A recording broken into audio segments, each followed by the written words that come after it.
हाँ, तो कल हम कहाँ तक पढ़े हुए थे? तो कल पढ़ रहे थे हम प्लेन मिरर के बारे में, ठीक है।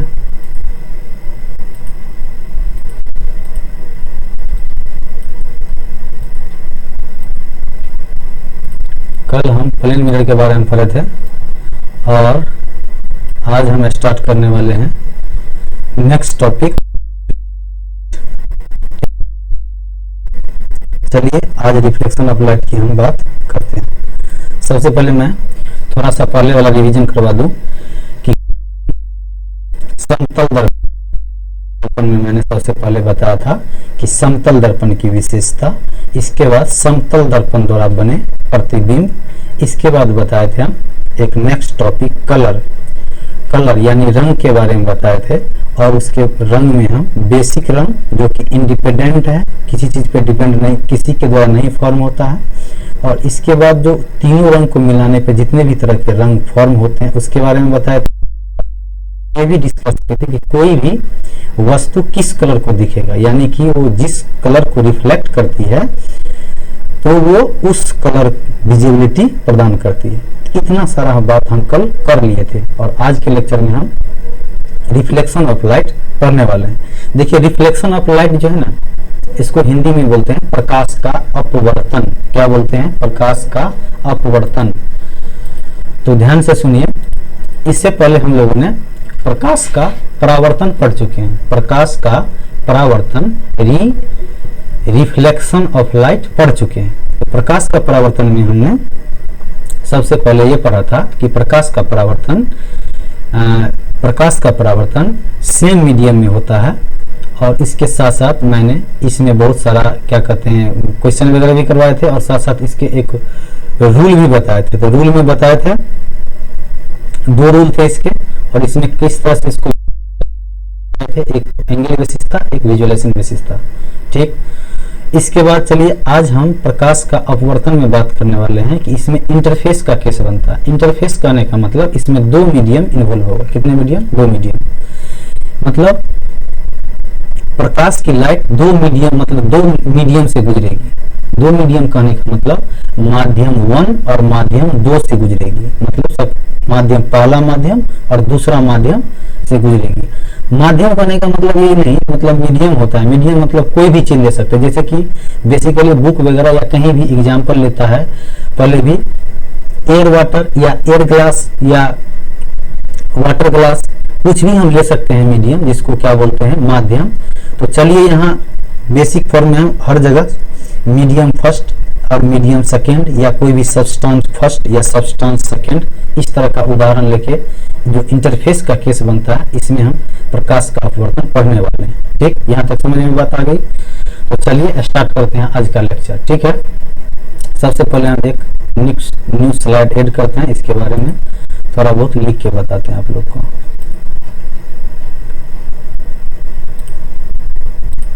देखिए होता क्या है, प्रकाश का अपवर्तन।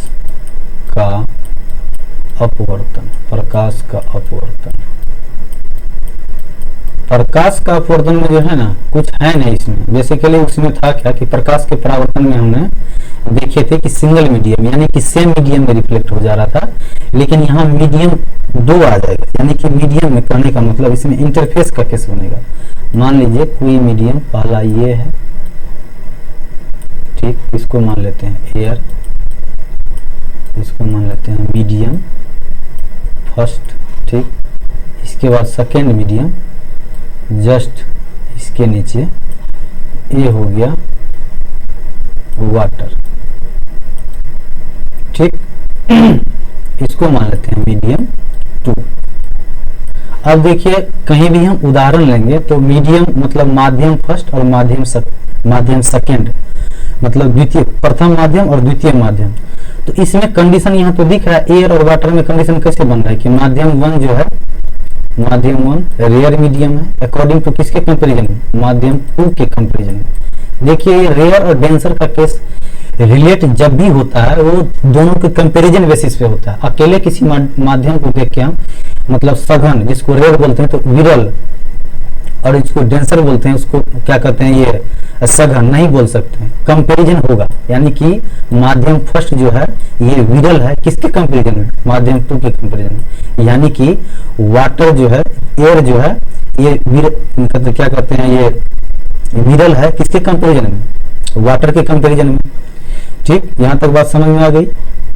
देखिए हम एक बहुत इंपॉर्टेंट बात करने वाले हैं कि इसमें इंटरफेस का केस बनता है। इंटरफेस मतलब कि फर्स्ट मीडियम और सेकेंड मीडियम के बीच में जो ये लेयर जो बन रहा है ना, इंटरफेस का केस, ये लेयर बन रहा है, इस चीज को आप समझिए। ये लेयर जो बन रहा है ये इंटरफेस का केस है। इंटरफेस, इंटरफेस, इंटरफेस का केस। तो होगा क्या कि मान लीजिए फर्स्ट मीडियम रहता तो इसके बारे में तो हम लोग पढ़ चुके थे पहले, लेकिन बात यहाँ बन रहा है कि दूसरा मीडियम भी इन्वॉल्व हो जा रहा है। यहाँ जो मतलब दूसरा मीडियम भी इन्वॉल्व हो जा रहा है, तो लाइट जो आएगी, मान लीजिए लाइट जो कोई भी आएगी, लाइट कोई भी लाइट आएगी वो तो डायरेक्ट ऐसे पास करेगी नहीं, क्योंकि मीडियम चेंज है, मीडियम चेंज है। इसको मैं यहाँ से पास कराता हूँ, क्योंकि ये फिगर से बाहर, मतलब फर्स्ट मीडियम से इन्वॉल्व करवाता हूँ, सेकेंड मीडियम तक ही इसको रखता हूँ। ठीक, देखिए इसमें होगा क्या कि फर्स्ट मीडियम से जब सेकेंड मीडियम में जाएगी तो लाइट को एकदम पूरा स्ट्रेट रहेगी नहीं, इसमें कुछ चेंजेज आएगा। इसमें मिरर इन्वॉल्व नहीं है, जैसे कि प्रकाश का परावर्तन में मिरर था तो रिफ्लेक्ट होकर सेम मीडियम में जा रहा था, लेकिन यहाँ मिरर प्रेजेंस नहीं है, मिरर एब्सेंस है, मतलब मिरर का इसमें कोई बात नहीं आ रहा है। इसमें आ रहा है इंटरफेस का केस, मतलब कि दो माध्यम फर्स्ट और माध्यम सेकंड के बीच में जो इंटरफेस है, इसके बाद इसके बारे में कुछ बात आती है। तो चलिए इसी को हम अध्ययन करने वाले हैं। सबसे पहले हम कुछ लाइट के वेलोसिटी वगैरह के बारे में बताते हैं, इसके बाद हम इस पे फिर दोबारा आएंगे। नेक्स्ट स्लाइड ऐड करते हैं। देखिए होता क्या है कि मान लीजिए एक तो ज्योमेट्रिकल कंसेप्ट आप लोग को बताते हैं हम सबसे पहले। होता क्या है कि मान लीजिए एक तो ये हो गया और एक तो ये हो गया, इसको मैं ये मान लीजिए जस्ट परपेंडिकुलर है, ये दोनों के जस्ट परपेंडिकुलर है, ए और बी। इसको मान लेते हैं एक्स एक्स, x1 और इसको मानते हैं x2। तो यानी क्या है, ए बी क्या है परपेंडिकुलर है, x1 एंड x2। ठीक, कट पे इतनी बात समझ में आ गई। अब बात आती है कि मान लीजिए कि इधर से कोई, इसको हम ड्रॉ कर रहे हैं, ये इसको कर्व इसको बोलते हैं, इसको ड्रॉ करते हैं। इसको ध्यान से देखिए, मान लीजिए ये इसको ड्रॉ करते हैं। ठीक, ये यदि एंगल, ये एंगल मान लीजिए थीटा हो गया। थीटा कहां से, फ्रॉम मान लीजिए perpendicular from A B line, A B line, या इसको बोल दीजिए, इसको ए बी लाइन को बोल दीजिए परपेंडिकुलर, इसको बोल देते हैं परपेंडिकुलर, ज्यादा बेटर रहेगा।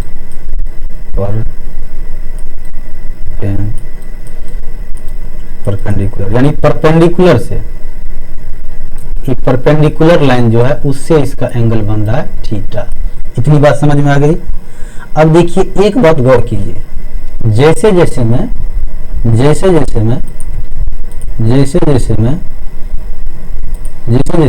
ये थीटा का वैल्यू 30 डिग्री, 60 डिग्री और 90 डिग्री, अरे 90 डिग्री लेके नहीं चलते हैं, 30 डिग्री और 60 डिग्री, और मान लेते हैं कि 90 डिग्री से छोटा, क्योंकि 90 डिग्री तो यही हो गया, 90 डिग्री इसको ले लेंगे तो दूसरा तीसरा कोण तो ऑटोमेटिक 0 हो जाएगा, फिर ये तो डायरेक्ट लाइन पे आ जाएगी, तो इसका कोई मतलब केस बनता नहीं, इसीलिए 90 डिग्री हम नहीं लिए। मान लीजिए जैसे जैसे हम थीटा इंक्रीज करेंगे, थीटा का मान जैसे जैसे हम इंक्रीज करेंगे तो होगा क्या, मान लीजिए कि थीटा बराबर हम 30 डिग्री लिए, 30 डिग्री, तो मान लीजिए थीटा बराबर मान ले लिए इसी को 30 डिग्री मान लिए, तो इसका तो लाइन ये हो गया। लेकिन जैसे ही इस थीटा का मान हम इंक्रीज करते हैं, जैसे कि मान लीजिए थीटा बराबर 45 डिग्री, थीटा बराबर 45 डिग्री, तो होगा क्या, एंगल का मान इंक्रीज करेगा, एंगल का मान इंक्रीज करेगा, ये 45 डिग्री, 45 डिग्री। और इसके बाद जब हम और थीटा का मान इंक्रीज करते हैं तब देखिए क्या केस बनता है, तब देखिए क्या केस बनता है। मान लीजिए थीटा का मान हम और इंक्रीज किए, कितना, 60 डिग्री। इसको क्या बनाएंगे, इसको यहाँ से लेते हैं, देखिए ध्यान रखिए, यही इसी लाइन से हम ड्रॉ करते हैं और यहाँ तक, इसको यहाँ तक, तो होगा क्या, 60 डिग्री। कहने का मतलब इसको C1 नाम रख दीजिए, इसको C2 नाम रख दीजिए और इसको C3 नाम रख दीजिए। क्या, C3। कहने का मतलब जैसे जैसे हम एंगल थीटा का मान जैसे जैसे हम बढ़ाते जाते हैं तो होता क्या है मेरा, ये जो तिर्यक लंबाई जिसको कर्ण बोलते हैं, हाइपोटेनियस, इसकी लंबाई जो है ना ये बढ़ते जाती है। मतलब BC1 स्मॉलर देन बढ़ेगी BC2 और BC3, यानी कि इसका मान धीरे धीरे क्या हो जा रहा है, बढ़ते जा रहा है। जैसे हम थीटा का मान इंक्रीज करते हैं तो इसका मान जो है, लेंथ जो है, लंबाई जो है ये बढ़ते जाती है। ठीक, यहाँ एक बात समझ में आ गई। अब चलिए इसी में दूसरा बात हम समझते हैं आगे। होता क्या है कि मान लीजिए कोई ये मीडियम है, प्रकाश की चाल जो है ना मीडियम पर डिपेंड करती है। प्रकाश की चाल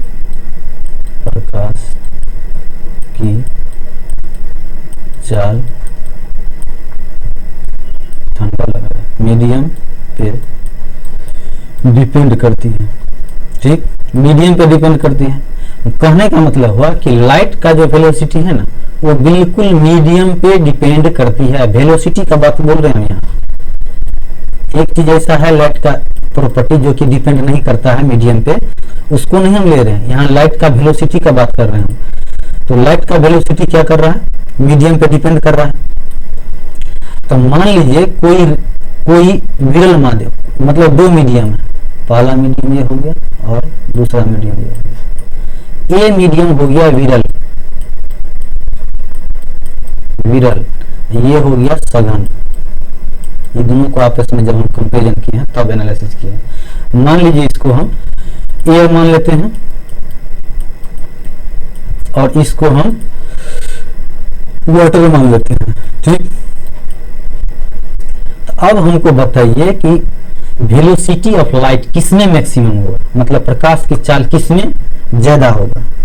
तो स्वाभाविक बात है कि प्रकाश की चाल हमको एयर में ज्यादा होगा और लाइट में थोड़ी सी कम होगी।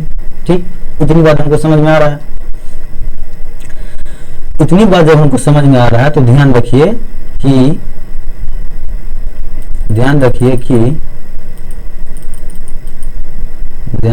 कि इसमें इसको एयर लिख देते हैं, इधर इसको लिख देते हैं वाटर।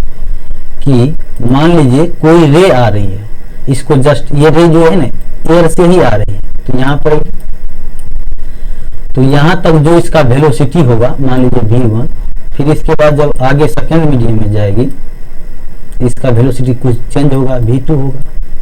कहने का मतलब v1 जो होगा ना वो ज्यादा होगा किससे, v2 से। क्यों, क्योंकि मीडियम ए जो है ना ये लेस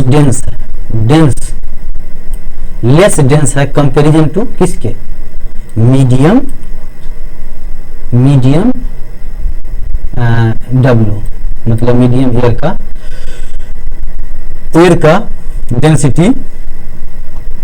का डेंसिटी कम है कंपैरिजन टू वाटर। इसी कारण वेलोसिटी फर्स्ट में क्या होगा एयर में, इसको डिनोट बढ़िया से कर देते हैं थोड़ा सा पूरा लिख के।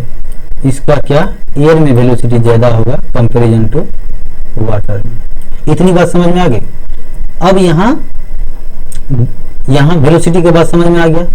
अब आगे देखिए वेलोसिटी बराबर होता क्या है, मतलब कोई भी चाल या विस्थापन जो बोलिए उसमें होता क्या है कि कोई भी डिस्टेंस आएगा उसके बाद डिस्टेंस अपॉन टाइम आएगा।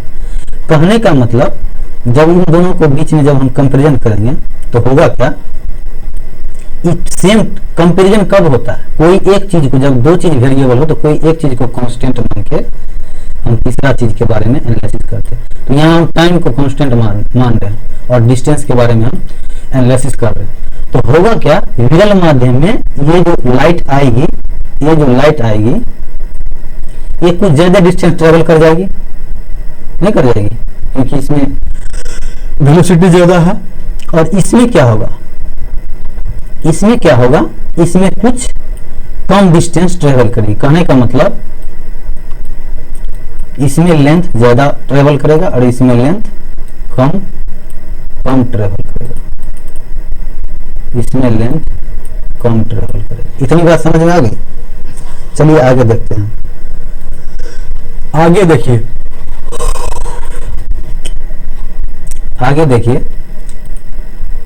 देखिए क्या होता है कि मान लीजिए ये मीडियम हो गया एयर का और ये मीडियम हो गया वाटर का।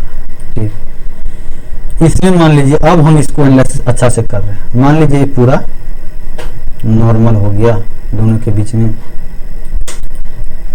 ठीक, और यहां से कोई लाइट आ रही है, लाइट आ रही है। यहां से लाइट आएगी, यहां से आएगी। ठीक, तो यहां से जो एंगल बनेगा ना थीटा, मान लीजिए लाइट को तो जाना था पूरे जाना था इसको ऐसे। यदि सेम मीडियम रहता, एयर नीचे में भी एयर ही रहता, यानी वायु ही रहता, तो होता क्या कि नीचे में ये सीधे ही जाती। तो जब दोनों में सीधे जाती, इसका मतलब ऊपर भी एयर होना चाहिए, नीचे भी एयर होना चाहिए। जैसे कि हम प्रकाश का परावर्तन में सेम मीडियम पे रिफ्लेक्ट हो रहा था, मतलब उसके वेलोसिटी में कोई चेंज नहीं आ रहा है, मीडियम सेम है। लेकिन यहाँ तो ऐसा बात है नहीं, यहाँ तो मीडियम सेकंड वाला क्या हो गया, चेंज हो गया। तो इसमें क्या होगा, ये जितना लेंथ यहाँ ट्रेवल किया है, मान लीजिए इसमें L1 ट्रेवल किया है और इसमें जो है L2 ट्रेवल किया है, इसमें जो है L2 ट्रेवल किया है। तो यहाँ तो हम L1 और L2 बराबर बना दिए, लेकिन एक्चुअल में ऐसा केस बन नहीं रहा, यहाँ वाटर का केस है। इसीलिए हम क्या करेंगे, यहाँ क्या करेंगे, इसका लेंथ यानी कि ये कुछ कम ट्रेवल करेगी, कुछ लेंथ कम ट्रेवल करेगी। कहने का मतलब थोड़ा सा कम ट्रेवल करेगी।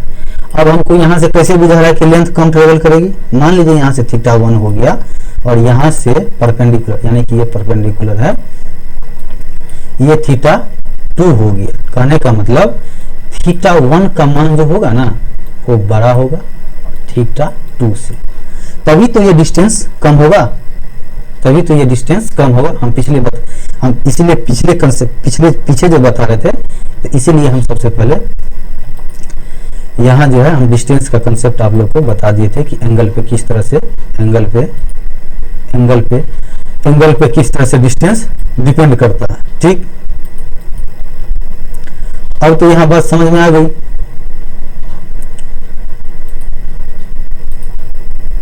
यहाँ हो गया L1, यहाँ मान लेते हैं इसको L2, इसको मान लेते हैं L2। ठीक, तो होगा क्या, L1 बड़ा होगा L2 से। इतनी बात समझ में आ गई। अब देखिए इसी से रिफ्लेक्शन ऑफ लाइट के यानी प्रकाश के अपवर्तन के दो लॉ निकल के आते हैं जो बहुत इंटरेस्टिंग है। सबसे पहले तो एंगल बेस पे, सबसे पहला रूल क्या है, एंगल बेस पे, और दूसरा रूल क्या है, वही व्यू एनालिसिस है जो कि हम प्रकाश का परावर्तन में आप लोग को बता चुके हैं बहुत अच्छा से, तो यहाँ बताने की जरूरत है नहीं। तो यहाँ एंगल का जब बात आई तो एंगल के बारे में हम बढ़िया से बता दिए। ठीक है, इसका दो रूल हम देख लेते हैं। चलिए हम दो रूल देखते हैं क्या है।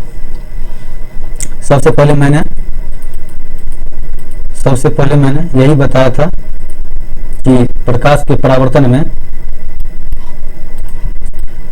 परावर्तन जब होता है, इसका थोड़ा सा नाम देख लीजिए, इसमें क्या होता है, कुछ नाम नोमेनक्लेचर देख लीजिए, क्योंकि थोड़ा सा ध्यान है। जैसे जिसको हमने परपेंडिकुलर माना है उसको नॉर्मल बोलते हैं। प्रकाश के परावर्तन में भी हम देख चुके थे ये चीज। जो किरण आ रही है उसको आपतित किरण बोलते हैं, और उसमें तो परावर्तित हो रही थी तो परावर्तित किरण हम नाम दिए थे, लेकिन इसमें क्या देंगे, रिफ्लेक्टेड रे, यानी कि अपवर्तित किरण। क्या बोलेंगे, अपवर्तित किरण। तो यहां से समझ में आ गया, ये हो गया अपवर्तित किरण। इसके बाद देखिए एंगल ऑफ इंसिडेंट, मतलब कि आपतन कोण, ये आपतन कोण हो गया। तो आपतन, वैसे हम वहां आपतन कोण कहां से माने थे फ्रॉम नॉर्मल, कहां से, फ्रॉम नॉर्मल, यानी कि नॉर्मल से लेंगे इसका, कहां से लेंगे एंगल, नॉर्मल से। ये बात ध्यान रखने वाली बात है, ठीक। अब फिर इसी तरह जब ये परावर्तित किरण और नॉर्मल के बीच में जो एंगल बनेगी उसको क्या बोलेंगे, इसको बोलेंगे हम क्या कहते हैं, अपवर्तित किरण। अपवर्तित किरण और अभिलंब के बीच में जो कोण बनेगी, किसको क्या बोलेंगे, अपवर्तन, अपवर्तन, अपवर्तन कोण, क्या बोलेंगे, अपवर्तन कोण, क्या बोलेंगे, अपवर्तन कोण। और ये कोण कहां से हम लेंगे, तो फ्रॉम नॉर्मल से लेंगे, यानी कि अभिलंब से लेंगे। इतनी बात आप लोग को समझ में आ जाना चाहिए, क्योंकि हम पहले भी बता चुके हैं। देखिए यहाँ बाउंड्री लिखा हुआ है, हमने इंटरफेस बोला था, कोई दिक्कत नहीं, ये दोनों चीज सेम है। और यहाँ देखिए मीडियम 1 और मीडियम 2 है। अब देखिए इसमें ये नहीं बताया गया है कि मीडियम 1 और सब्सटेंस 1 और सब्सटेंस 2 दोनों में कौन सा रेयर और कौन सा डेंसर है, इसमें नहीं बताया गया। तो चलिए, अरे रविशंकर थोड़ा सा फैन बंद करो तो ठंडा लग रहा है, ठीक। इतनी बात समझ में आ गया। चलिए आगे देखते हैं हम स्लाइड पे।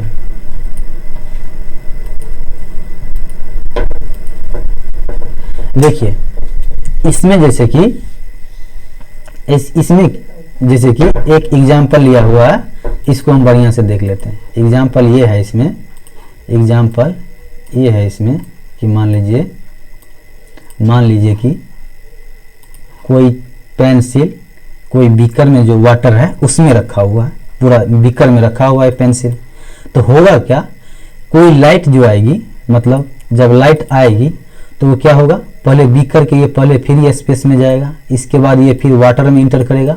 कहने का मतलब यहाँ जो मीडियम क्रिएट हो रहा है ना, यहाँ जो मीडियम क्रिएट हो रहा है ना, यहाँ ऊपर में खाली जगह में, ये क्या हो गया, कैसा मीडियम है, ये एयर वाला मीडियम है। क्या है, एयर वाला मीडियम है। और यहाँ जो नीचे वाला में तो वाटर है ही, नीचे में क्या है, वाटर है। क्या है, वाटर है, ठीक, वाटर है। इसी तरह इसको क्या, ये तो वाटर लिख देते हैं इसको, और इसको क्या लिख लेते हैं, इसको लिख लेते हैं हम एयर। क्या लिख लेते हैं, इसको लिख लेते हैं हम एयर, ठीक। कहने का मतलब ये जो सब्सटेंस फर्स्ट है, यहाँ जो सब्सटेंस फर्स्ट या मीडियम फर्स्ट, ये जो है ये सरल है, सरल माध्यम हो गया, सरल माध्यम हो गया। और ये क्या हो गया, सघन माध्यम, सघन माध्यम। देखिए सरल को ही विरल बोलते हैं, सरल को ही विरल बोलते हैं। ये हिंदी का टर्म जो है ना बड़ी खतरनाक है, ठीक, विरल बोलते हैं। इतनी बात समझ में आ गया आप लोग को। देखिए होता क्या है इसमें, थोड़ा सा गौर से देखिए। होता क्या है कि मान लीजिए कोई किरण आई, इसके बाद यहाँ तक आई, तो यहाँ तक जो इसका डिस्टेंस होगा, तो इसमें क्या होगा, जो इसमें तो ज़्यादा वेलोसिटी से आएगी, मतलब कि इसका एंगल ज़्यादा होगा। क्या होगा, एंगल ज़्यादा होगा यहाँ। और जैसे ही यदि सेकेंड मीडियम जो कि डेंसर मीडियम है, यानी कि सघन माध्यम है, उसमें जाएगी तो इसका मीडियम, इसका एंगल क्या हो जाएगा, इसका एंगल ऑटोमेटिक कम हो जाएगा, इसका एंगल ऑटोमेटिक कम हो जाएगा। कहने का मतलब ये जो मेरा नॉर्मल है, अभिलंब है, इससे यदि हम डेंसर मीडियम में क्रॉस करते हैं तो होगा क्या कि इसका एंगल कम हो जाएगा। कहने का मतलब ये किसकी ओर चला जाएगा, किसकी ओर चला जाएगा, ये अभिलंब की ओर चला जाएगा। किसकी ओर, अभिलंब की ओर। देखिए ब्यूटी पॉइंट हो गया इसके, किसकी ओर, अभिलंब की ओर, ठीक। एक बार ध्यान से देखिए, जब रेयर मीडियम से डेंसर मीडियम में जाती है तो इसका एंगल कम हो जाता है। क्योंकि एंगल कम हो जाता है, इसको अदर वे में इस तरह बोल सकते हैं कि रे जो है ये अभिलंब की ओर आ गई। कहाँ आ गई, अभिलंब की ओर, ठीक। इतनी बात समझ में आ गई। चलिए आगे देखते हैं हम फिर इसका लॉ ऑफ रिफ्लेक्शन। फिर इसमें यह चीज, अच्छा इसमें इसको फिर से एक बार एनालिसिस करेंगे, डेविएशन नहीं होगा। तो सबसे पहले देखिए लॉ ऑफ रिफ्लेक्शन के बारे में बता देते हैं। देखिए लॉ ऑफ रिफ्लेक्शन यानी प्रकाश का अपवर्तन के नियम। प्रकाश के अपवर्तन के नियम प्रकाश के परावर्तन के तरह ही दो नियम दिए गए हैं, एक तो एंगल बेसिस पे है और दूसरा व्यू बेसिस पे है।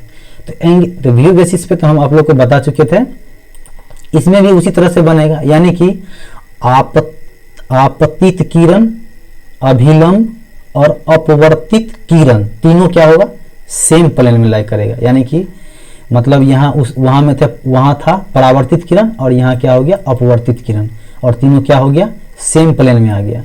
ठीक, तो ये तो प्लेन वाला बात हम आप लोगों को पहले वाला वीडियो में बढ़िया से बता चुके थे, तो इसको उतना एनालिसिस करने की बात नहीं है।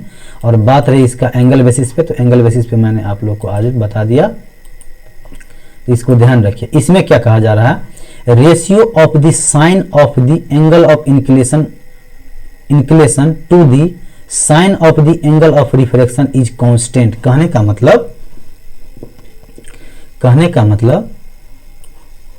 का मतलब यहाँ जो ये बोल रहा है एंगल का जो बता रहा है, कोई ब्लैक कलर लेते, कहने का मतलब ये जो एयर मतलब हो गया, ये वाटर हो गई, यहाँ से कोई जो रे आया है फिर जो आएगी तो ये अविलंब की ओर मुड़ेगी। ठीक, अविलंब की ओर नहीं लिख रहा है कि अविलंब की ओर मुड़ा है, चलो इसको मुड़ाते हैं, अविलंब की ओर मुड़ी है।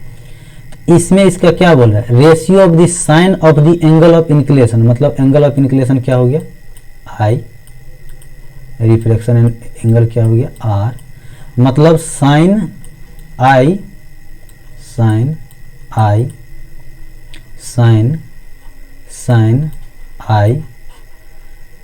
बटे साइन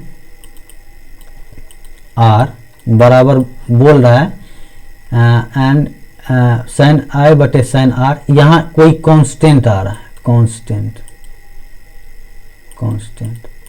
देखिए कांस्टेंट यहाँ आ रहा है, तो यहाँ कांस्टेंट पहले कांस्टेंट समझिए।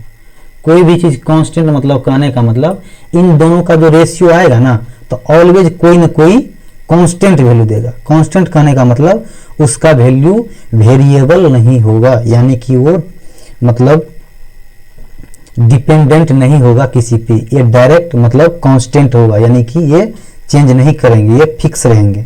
ठीक, कहने का मतलब समझ में आ गया। मतलब क्या कि जो ऊपर में जो एंगल बन रहा है आपतन कोण, तो आपतन कोण किसका साइन में जब उसको लेंगे, और इसी तरह जब अपवर्तन कोण जब उसको साइन में लेंगे, जब इन दोनों का रेशियो निकालेंगे तो उसका जो वैल्यू है मतलब उसका जो रेशियो निकालेंगे तो क्या चीज देगा, एक कांस्टेंट पैरामीटर देगा। एक कांस्टेंट पैरामीटर को क्या बोलते हैं वो आगे बात करेंगे, लेकिन सबसे पहले यहाँ समझिए कि वैल्यू क्या देगा, कांस्टेंट पैरामीटर।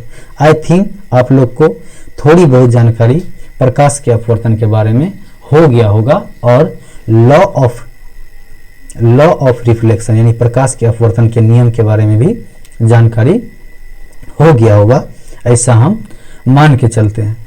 चलिए आगे बात करते हैं। तो आगे हम देखते हैं कि हम लोग को क्या पढ़ना है।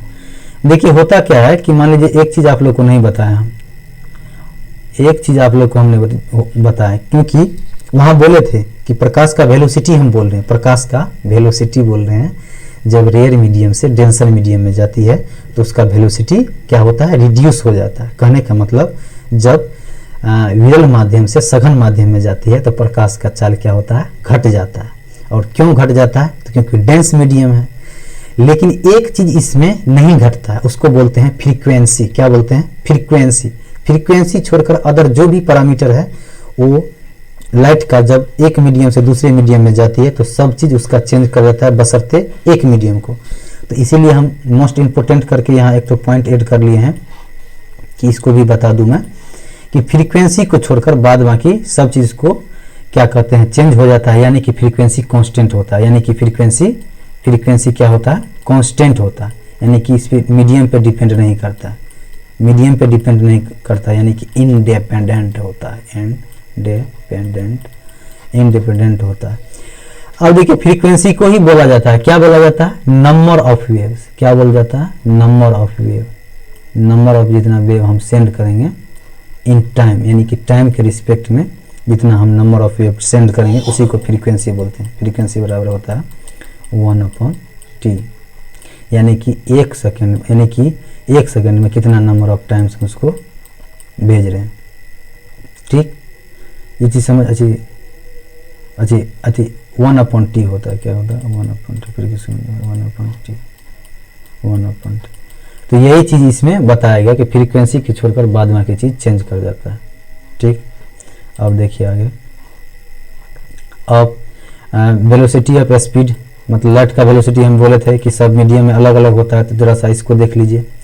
इसको देखना थोड़ा सा इसीलिए याद करना जरूरी है, एक दो ठो डाटा, क्योंकि इसमें डायरेक्ट एग्जामिनेशन में पूछा जाता है। क्योंकि आगे जब हम पढ़ेंगे क्रिटिकल एंगल और टोटल इंटरनल रिफ्लेक्शन पढ़ेंगे, तो इसमें थोड़ा सा कभी स्पीड का, जैसे कि उसमें या तो उसमें दिया रहेगा यही कांस्टेंट, जो कांस्टेंट वैल्यू दोनों का रेशियो, जो दोनों एंगल के रेशियो का, यानी जिसको आगे में चल के अपवर्तनांक बोलते हैं, तो या तो अपवर्तनांक का वैल्यू दिया रहेगा तो स्पीड निकालना रहेगा, या तो स्पीड दिया रहेगा मीडियम का, उससे हमको अपवर्तनांक निकालना रहेगा, यानी रिफ्रैक्टिव इंडेक्स निकालना रहेगा। इसीलिए या तो क्वेश्चन में ये चीज डाटा गिवन रहेंगे, या एग्जामिनेशन में, बोर्ड एग्जामिनेशन में तो गिवन रहेंगे, लेकिन कंपटीशन एग्जामिनेशन में गिवन नहीं रहेगा, वहां आपको याद करना होगा। तो इसमें जो मीडियम में उसका स्पीड दिया गया है मीटर पर सेकेंड में दिया गया, कौन सा यूनिट में दिया गया, मीटर पर सेकेंड, यानी कि स्टैंडर्ड यूनिट एसआई यूनिट में दिया गया है। तो सबसे पहले स्पीड ऑफ लाइट, उसको वैक्यूम में देख लीजिए, यानी कि निर्वात में कितना होता है, ठीक, निर्वात में और इसके बाद एयर, दोनों में इसका वेलोसिटी सेम होता है। और आगे याद कर लीजिएगा कि वाटर में कितना होता है और ग्लास में कितना होता है। थोड़ी सी याद कर लीजिएगा कि 2 इसमें होता है, 2.25 इसमें होता है, 3 इसमें होता है, ठीक, 2.5 और 3 का कंसेप्ट इसमें नहीं है। तो थोड़ा सा याद रख लीजिएगा बात, ये कभी एग्जामिनेशन में ऑब्जेक्टिव क्वेश्चन सोल्व करने में काम देगा, ठीक। आगे देखिए यही अब देखिए होता क्या है कि स्नेल का लॉ आता है। स्नेल का लॉ जो प्रकाश के अपवर्तन से रिलेटेड है, ये लॉ कुछ है नहीं, ये प्रकाश के अपवर्तन के लॉ से ही मतलब निकल के आया है। इसमें बताया गया है स्नेल के द्वारा, स्नेल जो वैज्ञानिक है इसके द्वारा बताया गया है कि N1 जो मीडियम फर्स्ट, N1 जो कि मीडियम फर्स्ट है, क्या बोलते हैं मीडियम, जैसे कि मान लीजिए मीडियम सेकंड हो गया, मीडियम मान लीजिए इसको मीडियम सेकंड मान लेते हैं, इसको मीडियम फर्स्ट मान लेते हैं, ठीक। तो इसका मीडियम जो है ना उल्टा दिया गया है, तो इसमें उल्टा इस तरह से मान लीजिए, थोड़ा सा इसमें मान लेते हैं इसको मीडियम फर्स्ट, इसको मान लेते हैं मीडियम सेकंड। मतलब कहने की मीडियम फर्स्ट में जो एंगल बनेगा उसको यदि साइन एंगल लेंगे, साइन के साथ लेंगे, इस एंगल को साइन के साथ कंसीडर करेंगे, और साथ साथ उस मीडियम का जो रिफ्रैक्टिव इंडेक्स होगा, और इसके बाद सेकेंड मीडियम में जो उसका रिफ्रैक्टिव इंडेक्स होगा और उसका एंगल जो होगा उस साइन के साथ होगा, तो उसमें इन दोनों का वैल्यू जो क्या होगा, बराबर होगा। इन दोनों का वैल्यू क्या होगा, बराबर होगा। आप लोग इसको इस तरह से याद कीजिए, हालांकि बुक वगैरह में कहीं कहीं दिया रहेगा कि N1/N2 बराबर क्या आ जाएगा, इसमें आएगा sin θ2/sin 1। तो यहाँ से थोड़ा सा याद करने में, याद तो एक बार देख लीजिए याद हो जाएगा, लेकिन लॉन्ग टाइम तक याद नहीं रहेगा। तो इसको इस तरह से याद कीजिए, स्नेल का लॉ यही बोला जाता है, और इसमें क्वेश्चन वगैरह पूछे जाते हैं। और स्नेल का लॉ से बहुत इंपॉर्टेंट बात निकल के आती है, बहुत इंपॉर्टेंट बात निकल के आती है, जो कि हम टोटल इंटरनल रिफ्लेक्शन में पढ़ेंगे।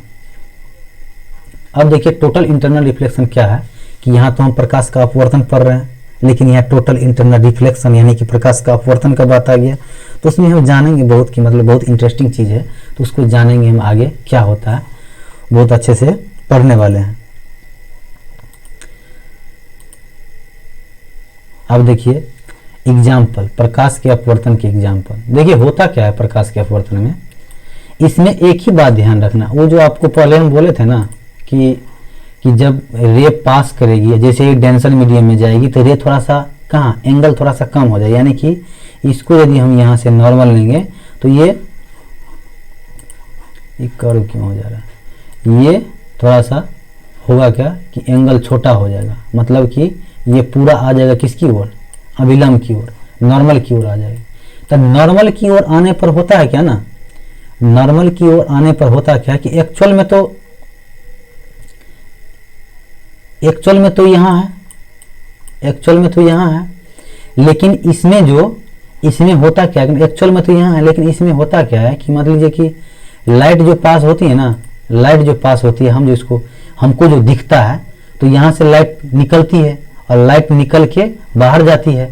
तो लाइट यहाँ से लाइट यहाँ से निकली, यानी कि लाइट यहाँ से निकली और रेयर मीडियम में जाएगी तो होगा क्या कि इसका एंगल ज़्यादा हो जाएगा, ये अभिलंब से दूर भागेगी।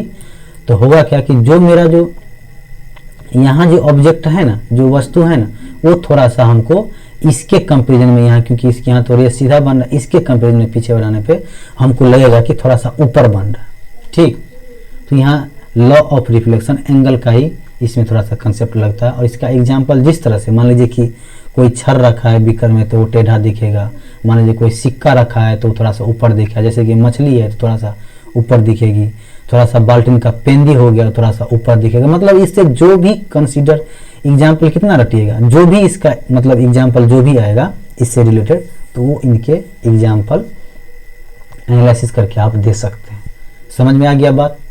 ठीक, चलिए नेक्स्ट एग्जाम्पल देखिए। यहाँ जैसे कि बोले कि कोई चीज़ यदि ग्लास में रखा है तो मुड़ा हुआ प्रतीत दिखेगा।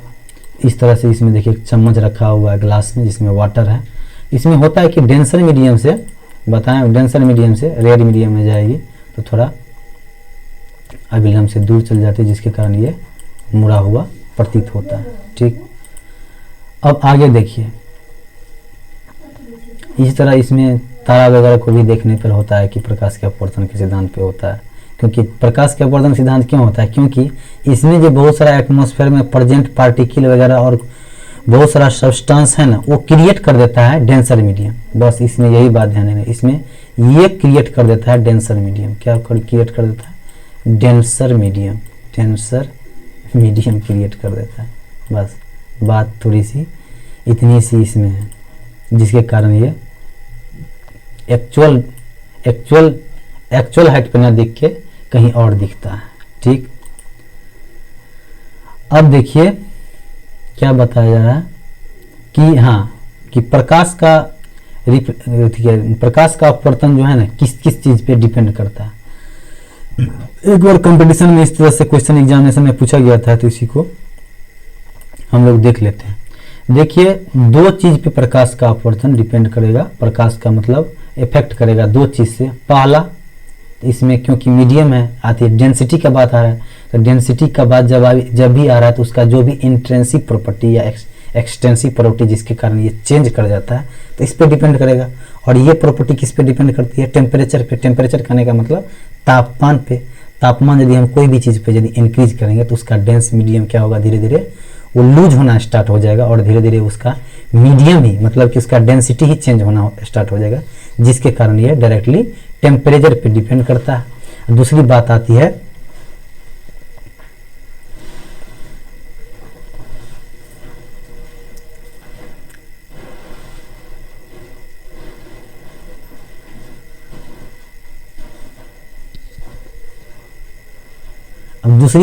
आती है कि जब भी कोई दूसरा मीडियम में जाएगी तो फ्रीक्वेंसी के छोड़कर बाद बाकी सब चीज़ चेंज कर जाएगा।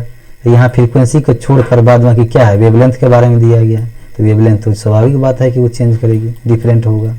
तो बस दो ही बात यहाँ से निकल के आ रहा है। तो दो फैक्टर को ध्यान में रखिए। प्रकाश का अपवर्तन किस पे डिपेंड करता है? पहला डिपेंड करता है टेम्परेचर पे, दूसरा डिपेंड करता है फ्रीक्वेंसी के अलावा जो भी दिया रहेगा ऑप्शन में उसको आप टिक लगा के आ सकते हैं। ठीक, अब देखिए वेवलेंथ ऑफ लाइट।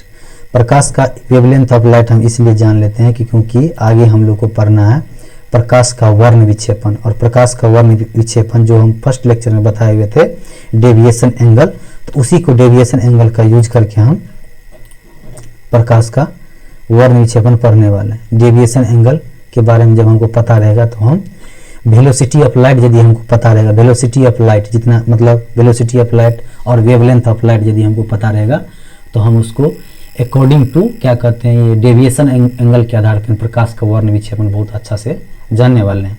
तो सबसे देखिए, सबसे पहले हम आपको बता दूं कि इसमें जो है सबसे ज़्यादा वेवलेंथ किसका होता है? सबसे वेवलेंथ मतलब क्या बोलते हैं? वेवलेंथ को हिंदी में बोलते हैं तरंग धैर्य। क्या बोलते हैं? तरंग धैर्य। क्या बोलते हैं? तरंग धैर्य। ठीक, यहाँ से बात समझ में आ गई, तरंग धैर्य बोलते हैं। तो मान लीजिए कि जिसे लाल हो गया तो लाल रंग का सबसे ज़्यादा तरंग धैर्य होता है, और जैसे जैसे इसमें हम बैगनी की तरह जाते जाएंगे उसका क्या कहते हैं वेवलेंथ जो होगा, तरंग धैर्य जो होगा वो घटते जाएगा। तो सबसे ज़्यादा तरंगदैर्घ्य किसका हो गया, लाल का, और सबसे कम हो गया बैगनी का। और बीच में जो भी कलर आता है उसको हम याद करने का तरीका आगे हम बता देंगे। यहाँ से बात समझ में आ गई, ठीक, यहाँ से बात समझ में आ गया होगा, ठीक। चलिए हम आगे बढ़ते हैं। अच्छा, इसमें आ गया velocity of colour of spectrum of white light.